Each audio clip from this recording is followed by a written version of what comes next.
আসসালামু আলাইকুম গাইস। আজকে আমরা চলে গিয়েছিলাম রায়পুরাতে পয়লা বৈশাখ উপলক্ষে রায়পুরার বিভিন্ন জায়গায় ঘুরতে।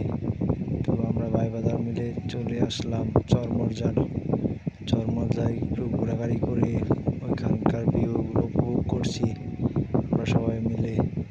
তারপর আমরা চলে যাই মন্দোয়ারি কফি হাউস, যেটি রায়পুরায় নতুন হয়েছে, অনেক সুন্দর।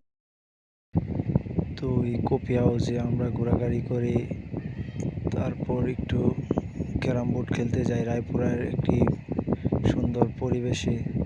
ওইখানে সবাই মিলে একটু ক্যারাম বোর্ড খেলা উপভোগ করলাম। তারপর চলে গিয়েছিলাম আমরা পয়লা বৈশাখ, যেটি রায়পুরার ভিতরে অনেক বড় একটি বৈশাখী মেলা। তো আমরা একটু ঘোরাঘুরি করে সবাই মিলে একটু মেলাতে এনজয় করি। তো আমরা নৌকায় উঠলাম, উঠে একটু নৌকা এনজয় করলাম।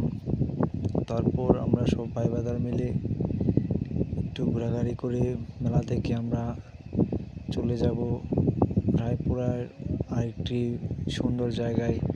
তো বলতে বলতে আমরা চলে আসলাম রায়পুরা পান্থশালায়। এসে আমরা একটি নৌকা ভাড়া করে চরের দিকে চলে যাই।